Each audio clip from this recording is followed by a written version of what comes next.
हम matrix space के example number 10 को स्टडी करते हैं। Let P1 is equal to x1 y1, P2 is equal to x2 y2, x1 x2 y1 y2 belongs to real number, then show that उसने हमें function दिया है is metric on R square. ये जो उसने हमें फंक्शन दिया है ये हम जानते हैं कि ये डिस्टेंस का फॉर्मूला है, जैसे कि हमने पहले क्लासेस में भी पढ़ा है। तो पहले एग्जाम में हम लिखेंगे कि ये जो सारा फंक्शन है being the distance between the points in plane, ये हमारे पास डिस्टेंस का फॉर्मूला है। सो ये डिस्टेंस कभी भी नेगेटिव नहीं होता। हम लिखेंगे कि ये नॉन नेगेटिव है, सो ये ग्रेटर और इक्वल्स टू ज़ीरो के है। फर्स्ट एग्जाम इसका सेटिस्फाइड हुआ। सेकंड को करते हैं, उसको हमने ज़ीरो के इक्वल रखा। इफ़ एंड ओनली इफ़ के केस में ये सारी वैल्यू को ज़ीरो के इक्वल रखा। स्क्वायर रूट इसका ख़त्म हो जाएगा और x1 minus x2 equals to zero और y1 minus y2 is equal to zero. x1 x2 के इक्वल आ जाएगा इफ़ एंड ओनली इफ़ के केस में, ठीक है। अगर ये आप नहीं लगाते तो ये आपका रॉन्ग हो जाएगा। और y1 is equal to y2, x1 y1 is equal to x2 y2, p1 is equal to p2 आ जाएगा। थर्ड वाला एग्जाम जो है वो पहले की तरह ही है, हम x2 को पहले लेंगे और x1 को बाद में लिख देंगे। और फोर्थ एग्जाम पे जाते हैं। जिस तरह से हम लिखते थे कि अगर उसने हमें दिया है dxy is equal to x minus y, अगर ये फंक्शन दिया होता था तो हमें चाहिए था dxz, तो हम x और हमने y की जगह z यूज़ किया और यहाँ भी हम लिख देते थे z। सिमिलरली हमने इसमें भी ऐसे ही करना है। p1 इसको x समझ लें और इसको z समझ लें, p1 p3। अब यहाँ पर हमने p3 यूज़ किया है तो x2 की जगह हम क्या यूज़ करेंगे, x3 और y3।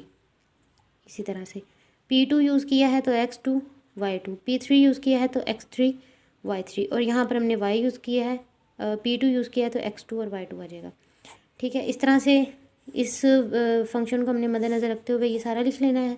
उसके बाद ये आपने कुछ नहीं करना है इसमें, इफ़ p1 p2 ये नहीं लिखना आपने। मैं आपको अभी इसका सलूशन बहुत ईजी वे में देती हूँ कि आपने इसको पहले 3 बार इस तरह से लिखना है, उसके बाद आपने लिखना है केस 1।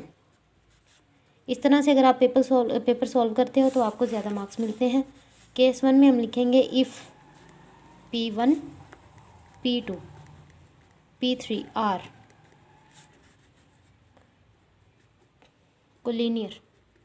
कोलिनियर मीन्स को का मतलब होता है दो और लीनियर मीन्स एक ही लाइन में, इस तरह से दो पॉइंट्स जब एक ही लाइन से एक ही जगह से निकलते हैं तो उसको कोलिनियर कहते हैं। If p1 p2 p3 are collinear तो देन हम इसको लिखेंगे कि d p1 p3 is equal to d p1 p2 plus d p2 p3। इसको आप एक्स जी करके देख लीजिए, एक्स जी, ये एक्स है, ये वाई हो गया और ये वाई जी। जिस तरह से हम इक्वलिटी लिखते हैं, लेकिन इसमें साइन जो है वो इक्वल का आएगा अगर कोलिनियर है। उसके बाद आप लिखोगे सेकंड केस। सेकंड केस में लिखना है if p1 p2 p3 are non collinear then p1 p3 इधर d भी आएगा less than d p1 p2 plus d p2 p3। इसको हम इक्वेशन नंबर 2 कह लेते हैं और इसको इक्वेशन नंबर 1 कह लेते हैं, ठीक है। अगर नॉन क्लिनियर है तो ये लेस देन आएगा, अगर क्लिनियर है तो इक्वल आएगा इसमें।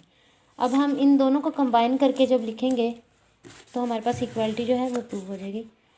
कंबाइनिंग